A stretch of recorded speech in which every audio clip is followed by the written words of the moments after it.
தினமொரு வசனம். ரோமர் 14வது அதிகாரம் 10வது வசனம். இப்படி இருக்க, நீ உன் சகோதரனை குற்றவாளி என்று தீர்க்கிறதென்ன? நீ உன் சகோதரனை அற்பமாய் எண்ணுகிறதென்ன? நாம் எல்லாரும் கிறிஸ்துவினுடைய நியாயாசனத்திற்கு முன்பாக நிற்போமே. நாம் குறை கூறுகிறவர்களாகவும் இருக்க வேண்டும், குறை கூறாதவர்களாகவும் இருக்க வேண்டும். தவறுகளை கண்டு கொள்ளாதவர்களாக இருக்கக்கூடாது. ஆயினும் தவறுகளையே கவனித்துக் கொண்டிருக்கிறவர்களாகவும் இருக்கக்கூடாது. இந்த கருத்து சற்று வினோதமாக தோன்றலாம். குறையை கூற வேண்டும், குறையை கூறக்கூடாது என்றால் என்ன அர்த்தம் என்றும் கேட்க தோன்றும். மற்றவர்களிடம் உள்ள தவறுகளையும் குற்றங்களையும், பிறருக்கு பாதிப்பு ஏற்படுத்தும் தீங்கான அணுகுமுறைகளையும் நாம் கண்டு கொள்ளாதவர்களாக இருக்கக்கூடாது. அப்படி இருந்தால் அது தவறுகளை அங்கீகரிக்கும் செயலாகவும், தவறுகின்றவரை அதில் தொடர செய்கின்றதாகவும், பிறருக்கு பாதிப்பு ஏற்படுவதை குறித்து கவலைப்படாத ஒரு நிலைப்பாடாகவும் இருக்கும். அதே வேளையில் எல்லோரிடமும் சில தவறுகளும் குறைகளும், பிரியப்படத்தகாத சில நடைமுறைகளும் இருக்கவே செய்யும்.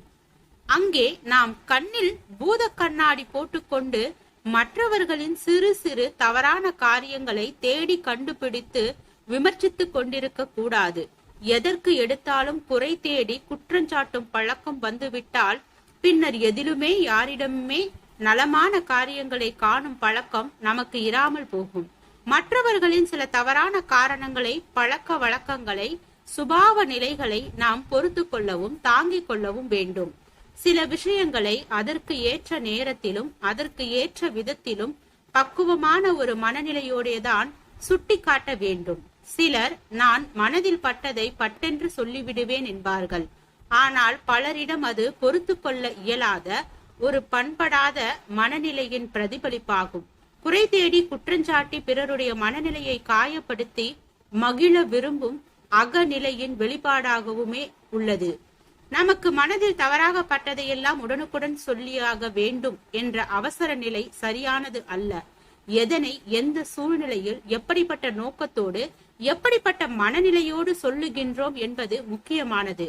தவறானவைகளை கூர்ந்து கவனிக்கும் நம்முடைய கண்கள் மற்றவர்களிடம் காணப்படும் சரியான விஷயங்களை கவனிக்கும் பழக்கத்தை கொண்டிருக்கின்றதா என்பதையும் பார்க்க வேண்டும்.